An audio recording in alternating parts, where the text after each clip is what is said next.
Hey Zefton, I wanted to leave you some feedback on your rough draft for SE2.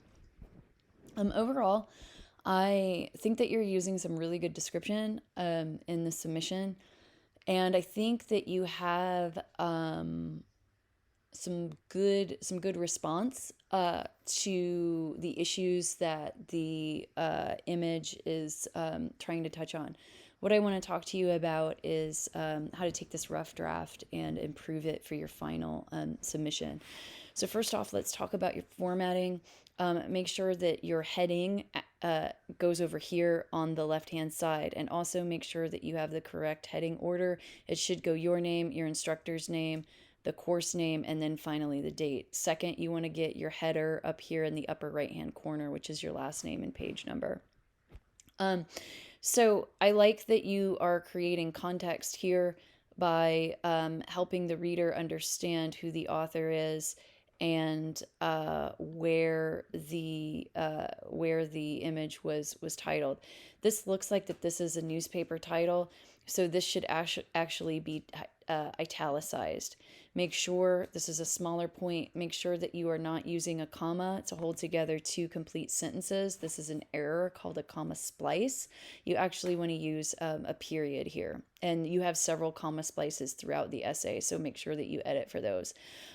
So I like that you're trying to create context here, but I think that you're being too broad. So I would say he displays the problems we are going through right now in 2020. Pause there and really explain a current event that illustrates those two problems. Meaning that just saying the coronavirus and racism are two problems in 2020, you need to be more specific there.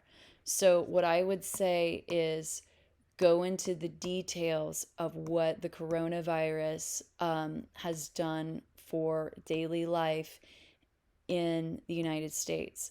Compounded on top of that, talk about the specific issues related to racism that the United States is currently dealing with. So you can talk about George Floyd's murder and the protests that were set off in response to that. And I like the fact that you say that he connects them so well in the picture.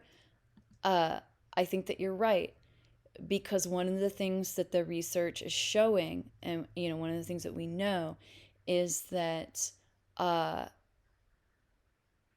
race does have an impact on how you will experience the coronavirus in the United States, meaning that people of color are more likely to be impacted negatively by the coronavirus through infection, through lack of good medical care, through loss of job, and quite possibly eviction, meaning people of color are more likely to be evicted, people of color are more likely to lose their job, to have lost their job during the pandemic, are more likely to be infected, and are less likely to receive good medical care as a result.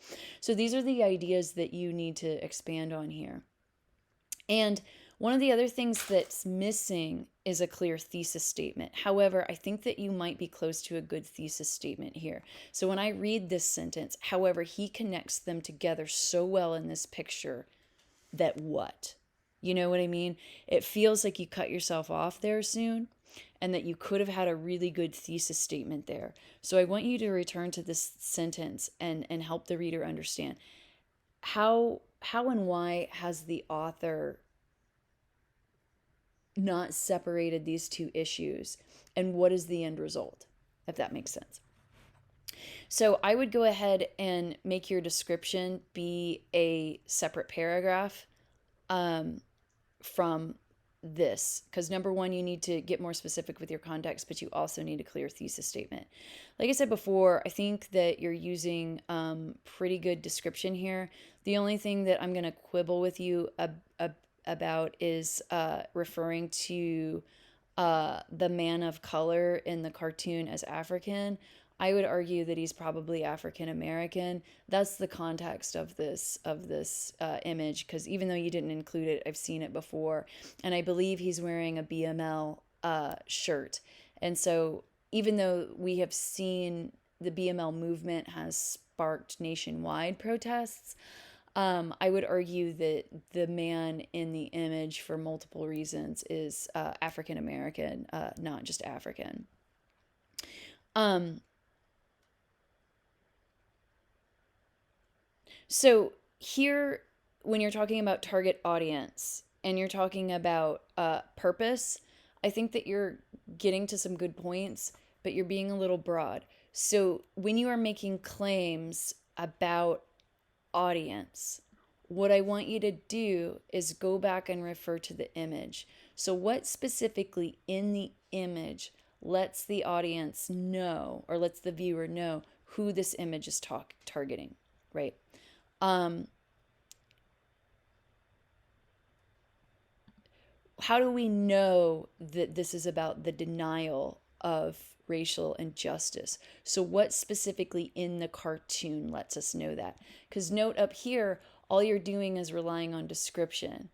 And then here, I do think you're doing some analysis, but what you're lacking is the evidence that will support it.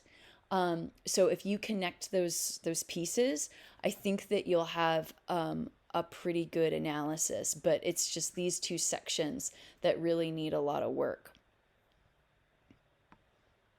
I think that this is your final insight. So I would treat this as a separate paragraph. And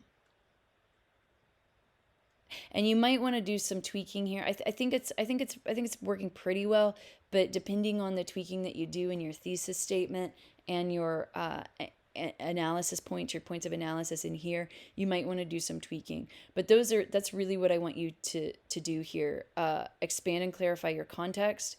Make sure that you get a clear thesis statement, edit for clear paragraphing, and then finally expand on your analysis. So with all those analytical points about audience and purpose, you need to have the evidence in there to support it. So I think if you do that, this will be a pretty successful assignment. All right, let me know if you have any questions. Thanks, Sefton.